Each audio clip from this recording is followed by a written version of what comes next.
Welcome home to USA Global TV and Radio, a place where dreams take flight, with authentic storytelling, diverse perspectives and meaningful conversations, where global stories unite and bridges are built beyond all borders. Discover world-class education, entertainment, hope and inspiration. Together, we're building bridges worldwide. Subscribe to our channel, USA Global TV. Download our app, USA Global TV. Be our guest or join our team. Visit usaglobaltv.com. Thanks to our founder and executive producer, Dr. Jacalyn Kerbeck. Music score by Yeffy Tang from Cloud Road Music. Voiceover artist Mike Porter. Creative direction by Paul Garcia. USA Global TV and Radio, your home for global connection. All rights reserved. This video and its contents are the exclusive property of USA Global TV and Radio. Unauthorized use, duplication or redistribution in any form is strictly prohibited.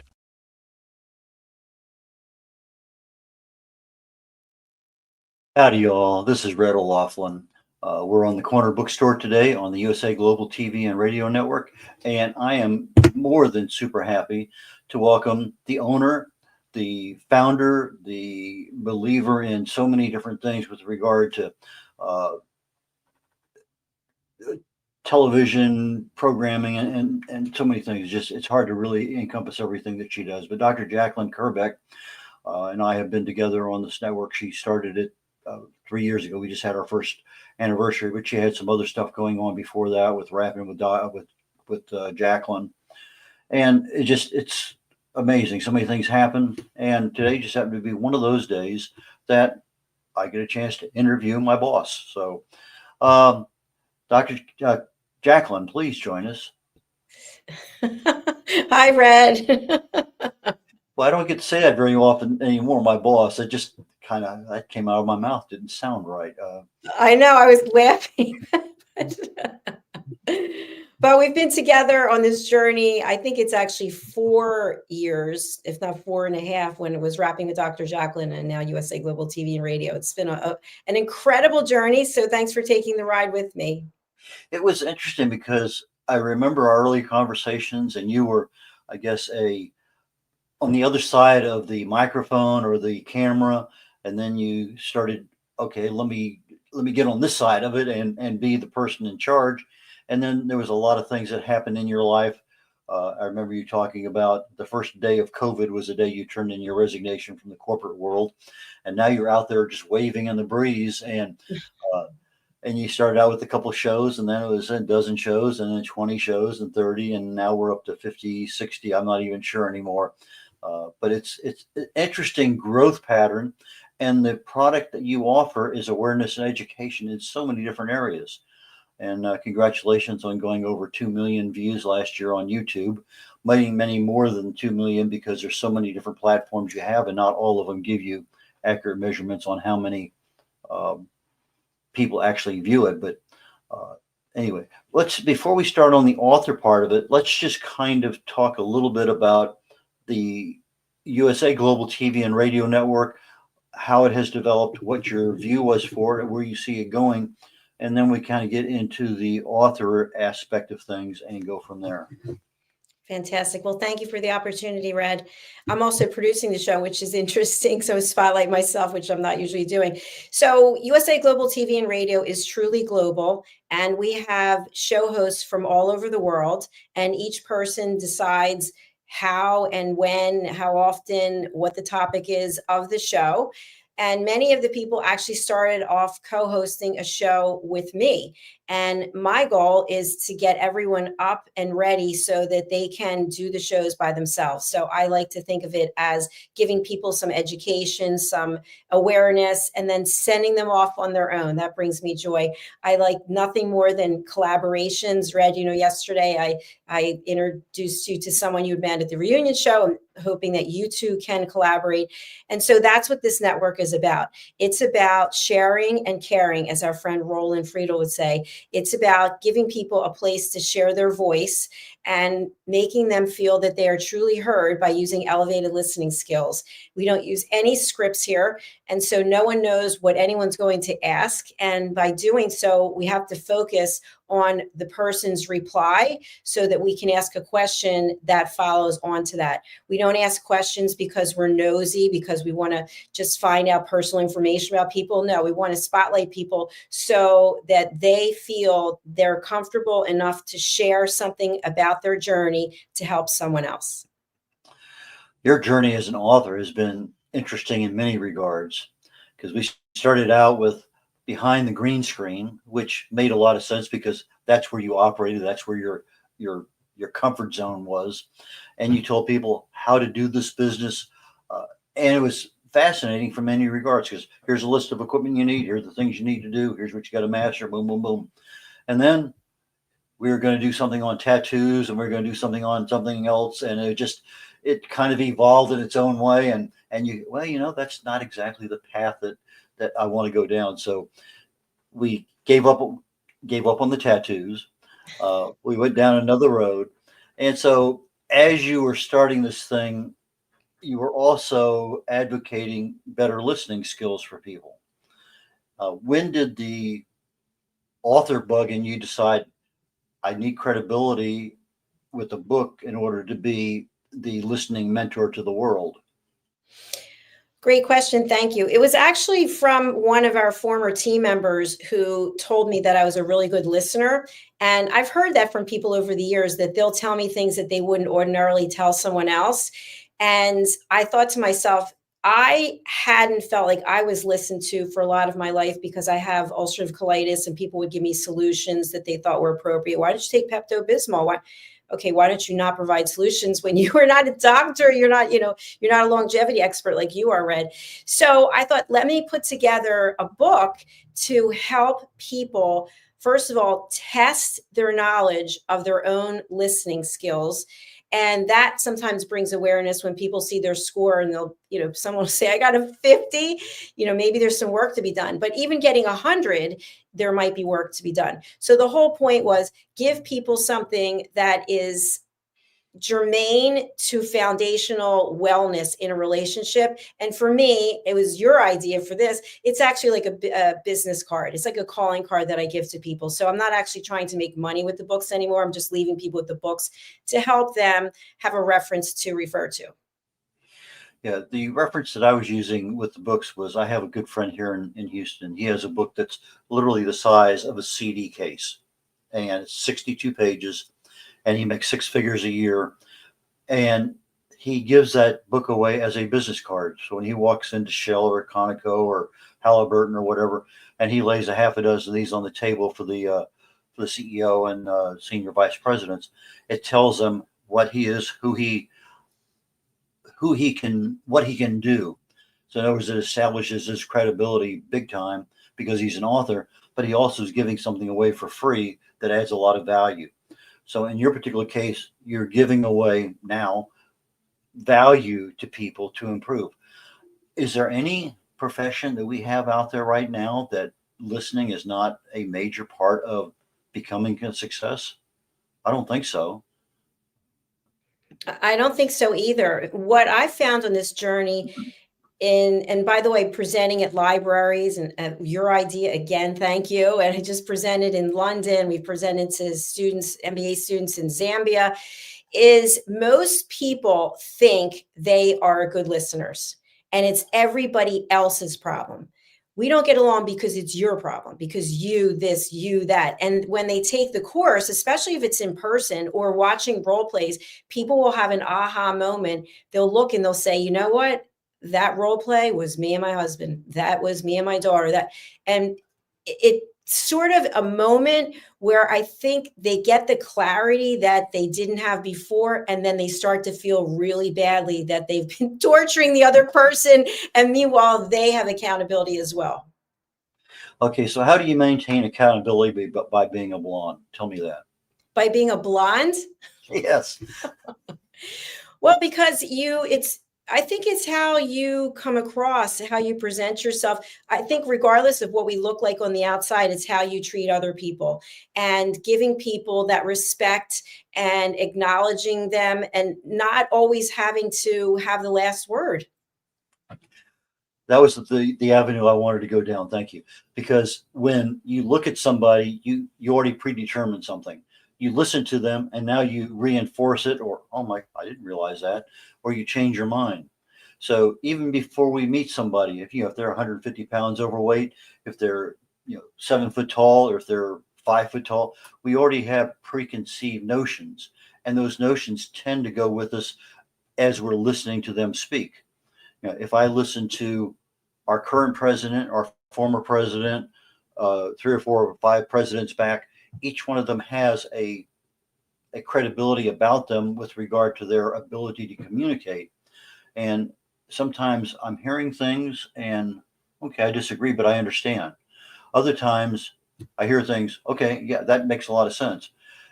And we do the same thing to our parents, our kids, our neighbors, our coworkers, and our bosses.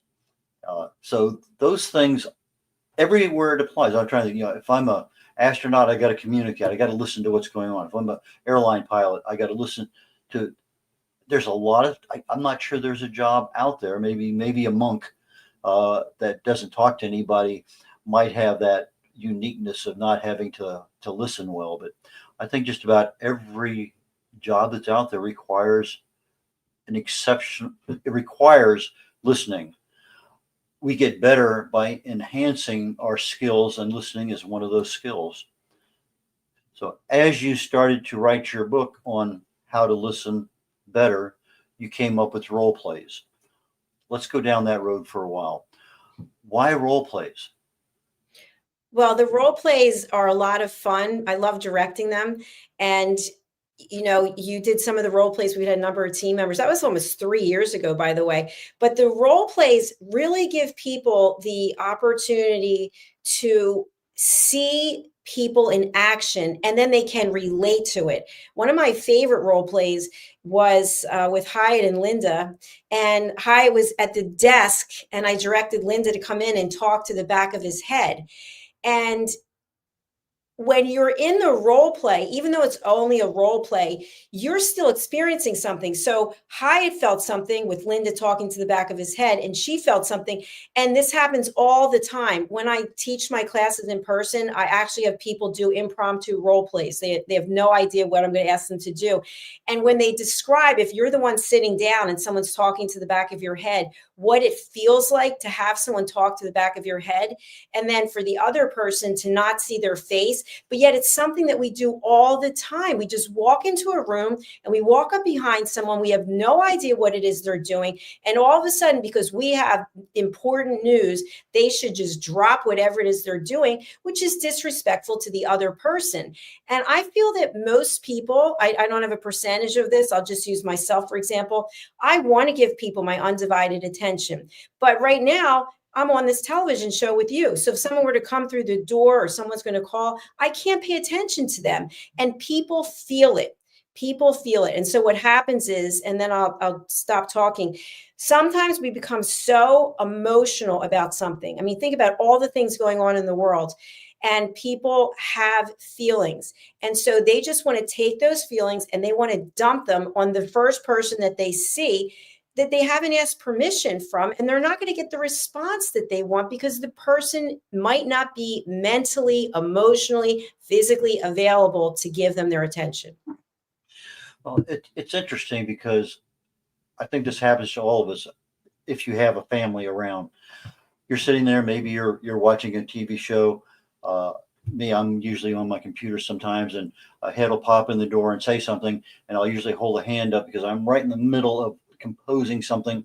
But if I'm not, I'll physically turn around and address the person.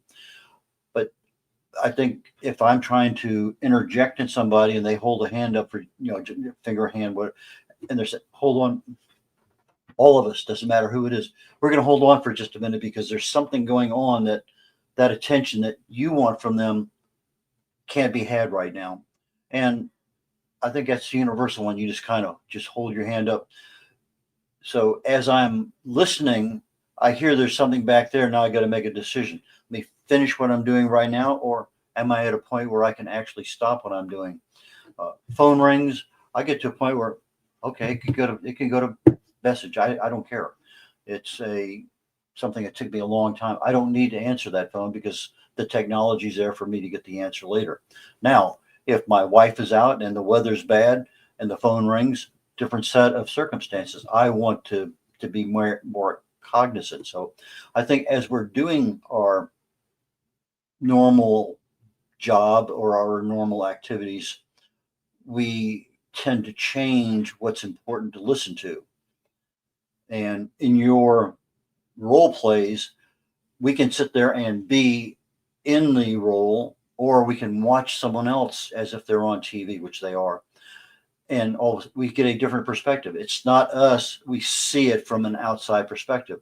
And that's what I really loved about the role plays was, what's wrong?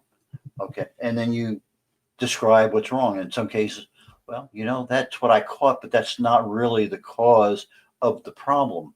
And that's what you go into with the role plays is we analyze what really was going on with the listening portion of this scenario. And I thought you did a masterful job of that. Well, thank you very much, Red. I appreciate that. I want to start recording some more role plays because I feel that it's important, especially with what's going on in the world today, for people to understand how can you give the gift of listening without judgment. And there's so much judgment. I said this on the show before. Today and yesterday on social media, I've just been deleting people. I don't like all the negativity, all the finger pointing, all the anger. And then other people are commenting and putting the posting person down. I mean, it just goes back and forth. It doesn't bring any value to your life. It actually pulls you down into this negativity. And so for me, if we can see behavior that other people are demonstrating, we have the potential to see it in ourselves and see it in our own relationships. A long time ago, I was at a church event, and it wasn't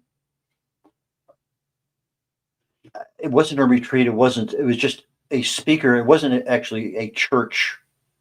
I'm a Catholic. It wasn't mass. It was somebody came into the church, used the church, and they were helping us understand things. And the part that really and truly hit me was the fact that you were talking about our emotions. You walk in and there's Dr. Jacalyn Kerbeck. Oh, I can't stand that woman. And you emotionally get upset.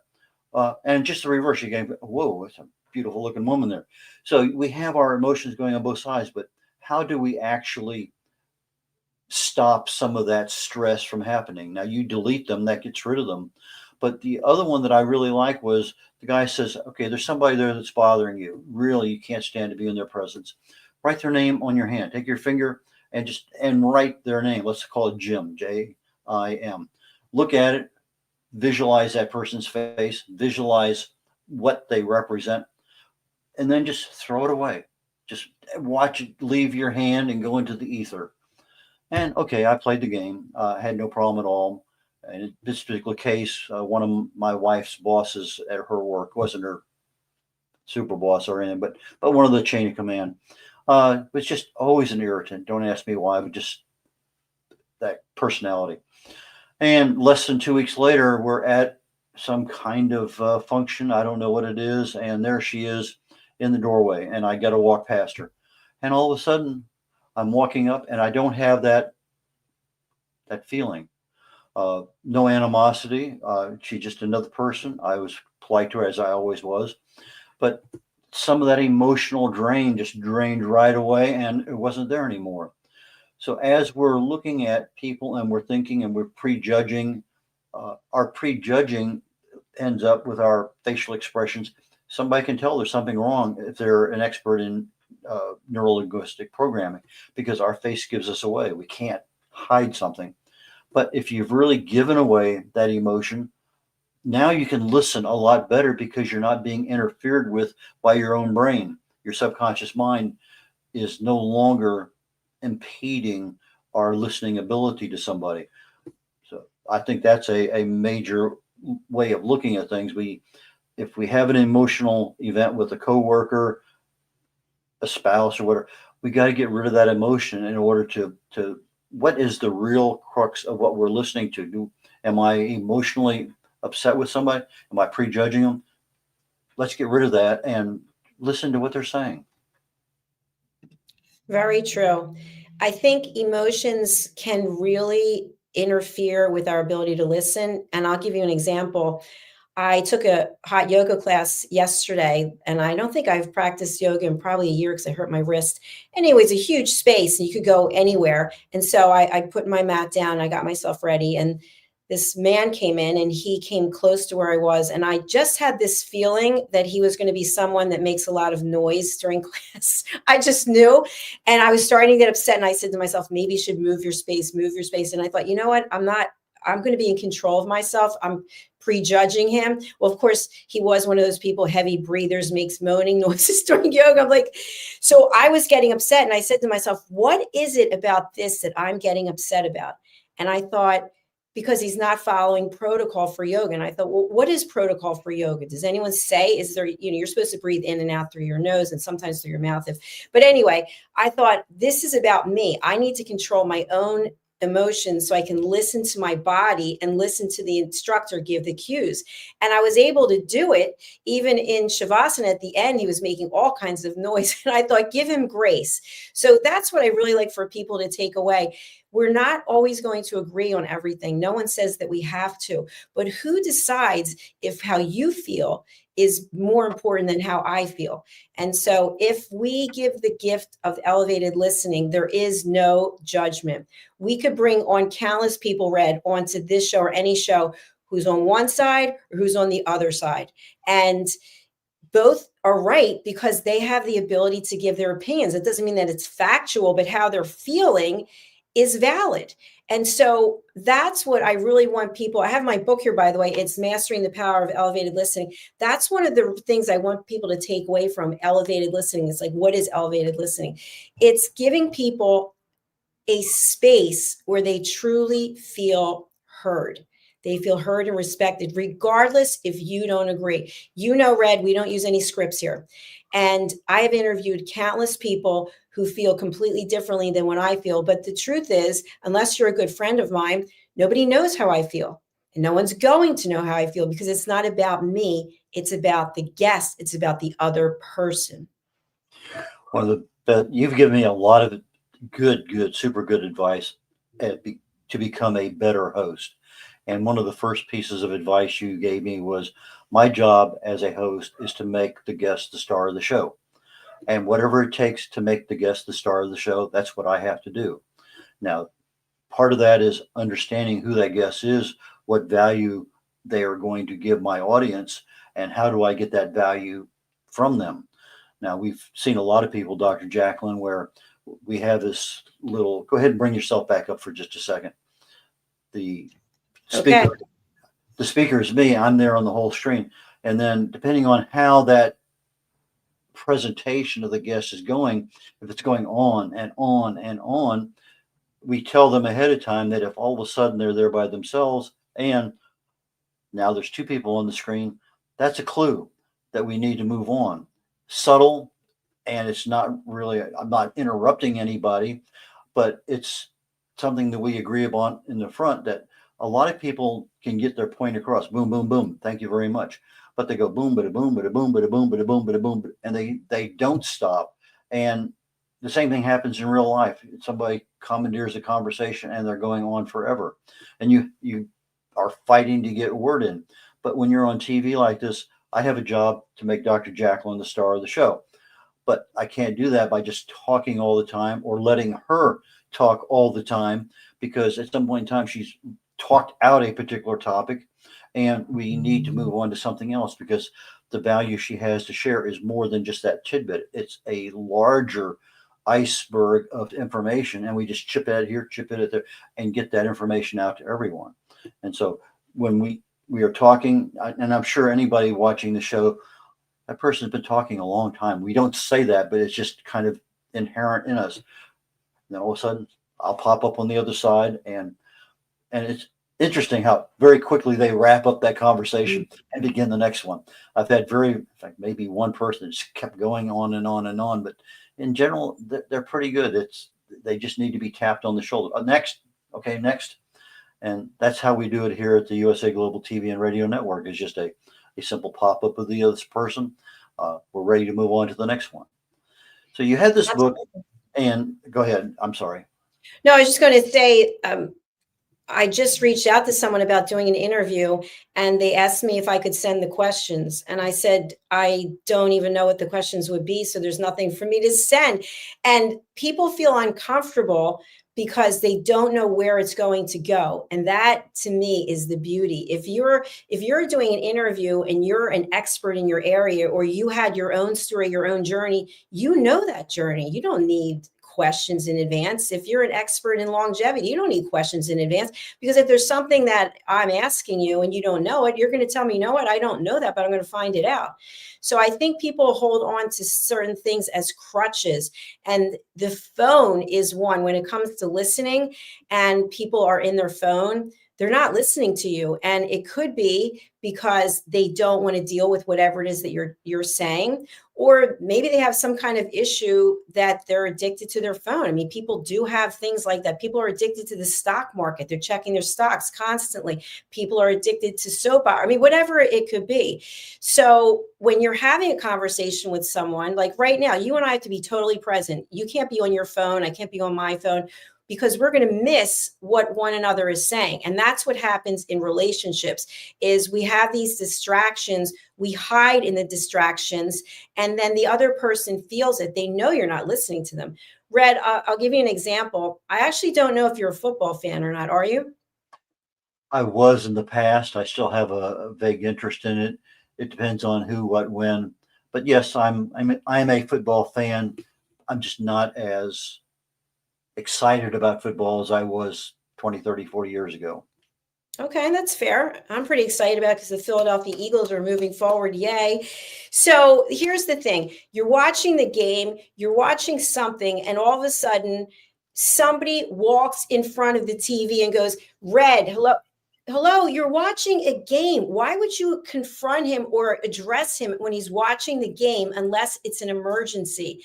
But people think, oh, he's paying more attention to the television than he is to me. He is, because he's watching a game. He's watching the game. He can't pay attention to you and the game. So if you set the boundaries in advance and you say, you know what, I'm going to spend the next 4 hours watching this game. I know you're not a fan. That's totally okay. Afterwards, let's have some dinner or whatever it is. But you set the boundary and the expectations. So there's not that feeling of, oh, I don't matter. Oh, the TV's more important. Now, if you're watching the television all day long and never talking to your partner, for example, well, yeah, that's a completely different story. Maybe you're hiding in the TV, so to speak. So I'll stop there and see what questions you might have. Now, a couple of real quick ones. Number one, in the old days, we didn't have the ability to go back and re-see something that happened. And if the TV people didn't cover that and show you again, it was lost. But nowadays, we can go back and watch it again and again and again. So I think part of that interruption has been overcome by technology, but that's just a minor point. But expectations, you talked about a brief moment ago. And I went to a small school in South Texas. And when I went there, we were Division II NCAA, actually NAI way back then. And I think we ended up 7 national championships. But right after I left, they came in with the veer offense, and we got into the quarterback that exceptional. He was put in the last game of the season. I think they were 2-8 at that point in time, and they won that game. Then he was the starting quarterback the next year, and they won 13 in a row. The next year they won 12 in a row. The next year they won 13 in a row. National champions 3 years in a row. They went 40-some games without losing. But the expectation was from high school, he was the place kicker and the field goal kicker. And the coach of my school said, we don't allow our quarterbacks to do that. It's not a quarterback job. But they finagle back and forth. And the coach says, if you miss, that's it. I'll allow you to do the job until you miss. So there the expectation was set. And Dr. Jacalyn, He went 137 point after touchdowns and never missed in the next 3 years. And I'm not sure how many field goals, but the expectation was set. The team knew what was going on. Boom. And coach couldn't argue because he said, when you miss, that's it. We'll get a real punter in there. So I think the expectation is something that is overlooked in many, many cases. The other part that I wanted to bring up with regard to expectations, when we're dating, we have expectations of the person that we're dating. And as we date, okay, well, I don't like that, but that's fine. I can live with that. Oh, that really cements our relationship. We feel out that other person with regard to their mental, their emotional, their entire psyche. And then we make a decision to marry them, good, bad, or indifferent. We take everything that's there, for better, for worse. Yet when you're looking at something long term, what has happened to that particular couple? Well, maybe the person says, well, I don't like that particular thing about that person. I'll make her change. We don't make people change. You accepted that person with that flaw, whatever that flaw is. We accepted that person. Well, it may be my wife, it may be my kid, maybe my sister. It doesn't matter. There are certain things in people that have a tendency to, I wish you wouldn't bring that up. But again, if we're so intent upon making a change, we should never have gotten married to begin with, or we should have broken off the dating process, because trying to make somebody change is not the answer to the problem. The answer to the problem is understanding, can you live with that? And you brought that up very nicely a short while ago with regard to understanding the expectations and the boundaries. And so that is a boundary that has worked well for me for 56 years in our marriage. And I'm sure there's things that my wife will accept of me that I do all the time, and vice versa. So it's an acceptance, but it's also a boundary, and you don't push those boundaries. You don't piss people off just because you can. Well, maybe some people you do, but anyway, your thoughts, Dr. Jacalyn? I think that's a great point, that sometimes we know the trigger points for our partner or for family members, and we go there. And I know it doesn't feel good for either person, and it's not elevated listening.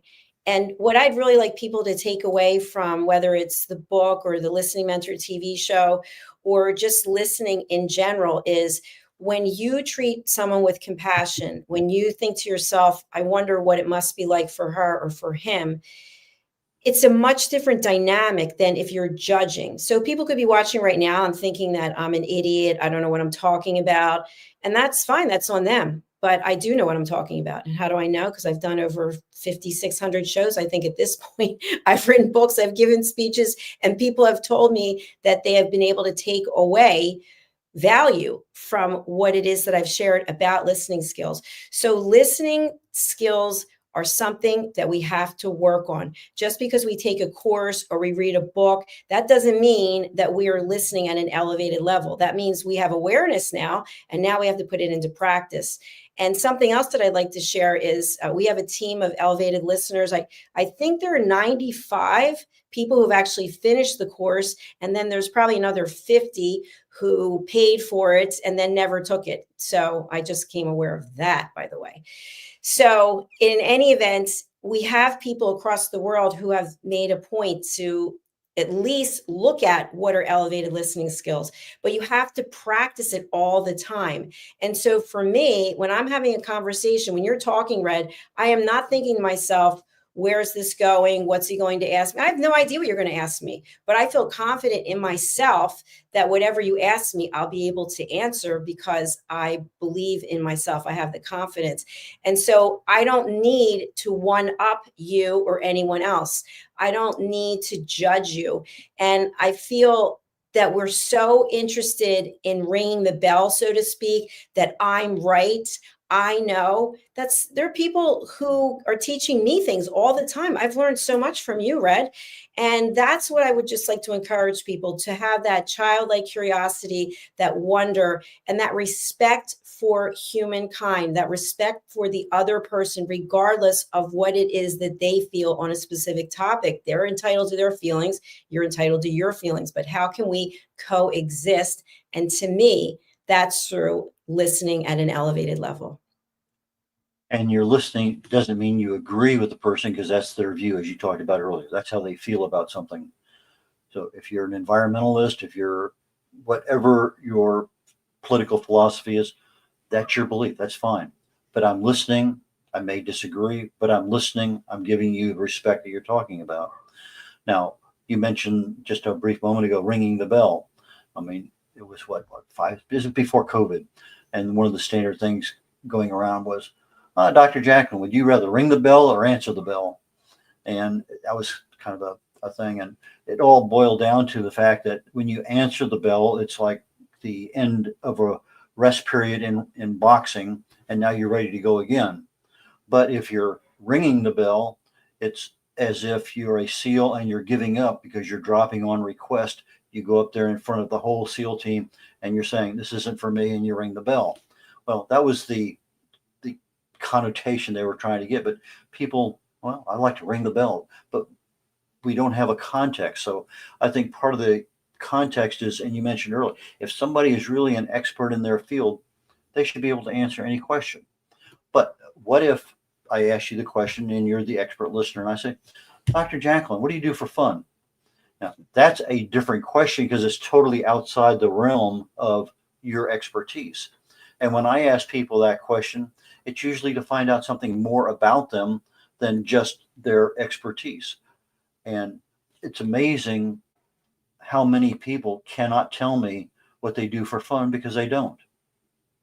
It's truly amazing that in their life, they are so wrapped up in whatever things are going on, they don't take time for themselves to unwind a little bit, relax, and have fun. It absolutely starts with self-care. And I think as an extension of that, be mindful when you're asking people, not you, I'm saying in general to anybody out there who's listening or watching, when you're asking people questions, are you asking the questions because you're nosy, you want to know the information, which puts someone in defensive? Why are they asking me about this? What is it about this that they want to know? So when you're asking questions for people, is it because you genuinely care? And if so, are you going to be able to control yourself just to listen? So if I were to ask you a question, Red, and you gave me an answer, and then I jump on you, that's not the right answer. Why would you say that? I'm not listening at an elevated level. I'm judging. And I think there's so much judgment going on. When I read that people were actually applauding what was going on in California because Hollywood is this and Hollywood is, I thought to myself, oh my goodness, I'm not judging that person. There's something deep seated and dark that somebody would actually be putting on social media, that they were glad that people died. I mean, that's what we're talking about, that we've gotten to a place in life where we're applauding people having catastrophes. And to me, I don't see any humanity there. And I think to myself, what must that person's personal life be like that they would actually publicly put that they were happy that people died? I don't understand that. And again, it's not my place to understand. I'm not judging them. That's not someone I would want to hang around with. I would want to be with people who would actually have a kind heart, who would be compassionate, and who would want to jump in and say, what can I do to help? Schadenfreude, if I remember the word properly, I think is the term used when you take delight in somebody else's misfortune. And it's, some people are that way. Their compassion levels aren't there because, well, that person's a Democrat, or that person's a Republican, or that person's a Jew, or that person's, what doesn't matter. They're taking joy in somebody else's misfortune. There's so much misery out there in California with the fires. That's just one aspect of many things that are going on, and but we see that in other places. There may be a tsunami someplace. There may be a flood here in South Carolina. There's many places where natural disasters get in the way, but there's other places where it's not a natural disaster.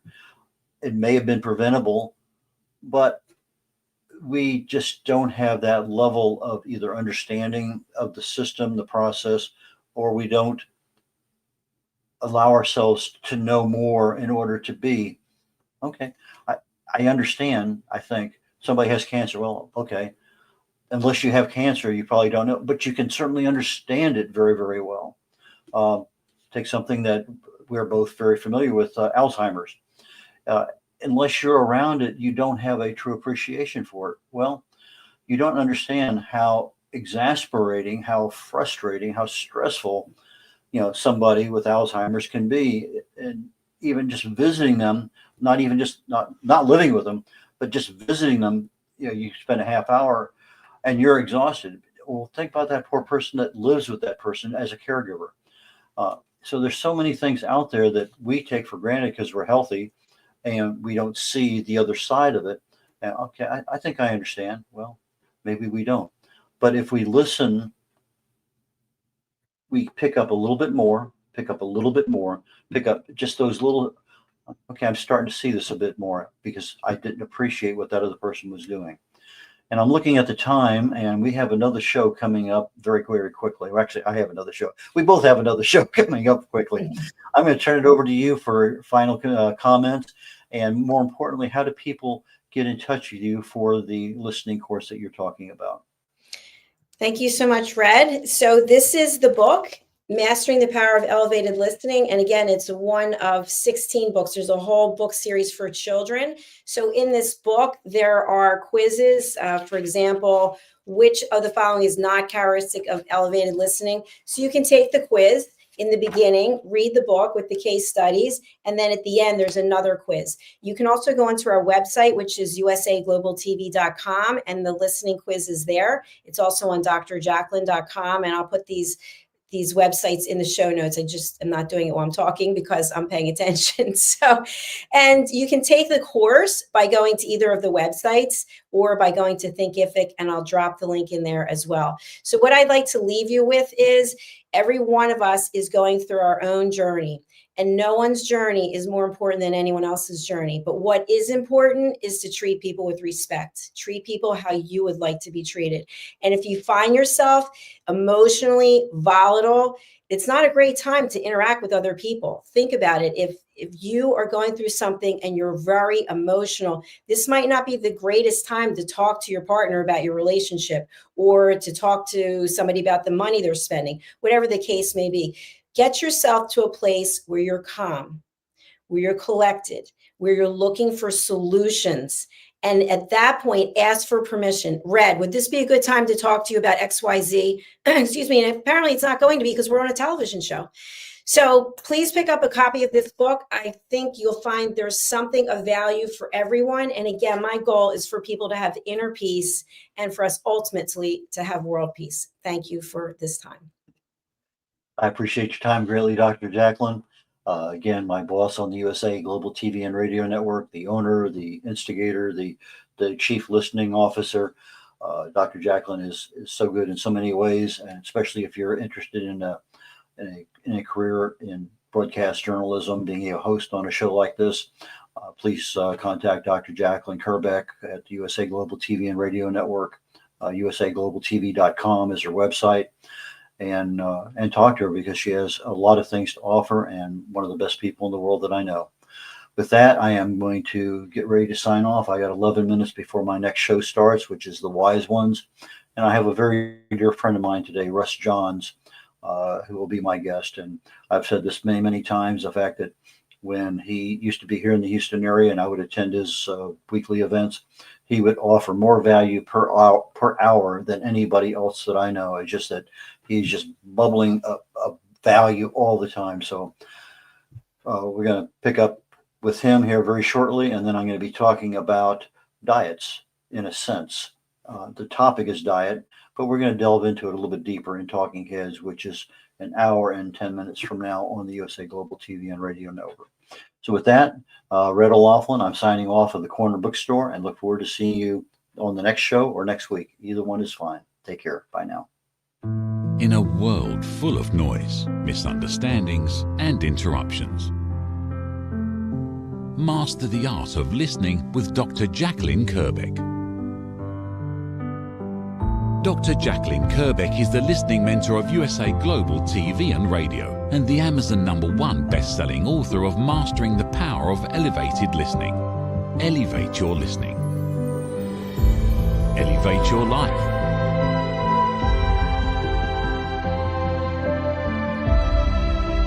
Join a global learning experience in person or via Zoom. Reserve your spot today. usaglobaltv.com/book-your-session or drjacalyn.thinkific.com. Join Dr. Kerbeck's listening courses or hire her to unlock deeper connections and authentic conversations. Have you ever felt unheard? Like your words float into a void, leaving you invisible and disconnected? How about feeling judged, when assumptions overshadow your truth, leaving you misunderstood and defensive? And then there's that moment when someone offers solutions you never asked for, dismissing your feelings and leaving you more frustrated than before. It doesn't have to be this way. Dr. Jacalyn Kerbeck, the listening mentor, understands. She's here to help you reclaim your voice, build stronger connections, and create meaningful conversations that inspire understanding and mutual respect. Through her groundbreaking books, online and in-person courses, and interactive workshops, you'll learn how to navigate life's most challenging interactions. Discover the power of elevated listening and transform how you communicate. Master setting boundaries and asking permission to protect your peace. Learn to recognize and release judgment, fostering empathy and true connection. Dr. Kerbeck also offers personalized coaching, one-on-one or group sessions, designed to fit your unique needs.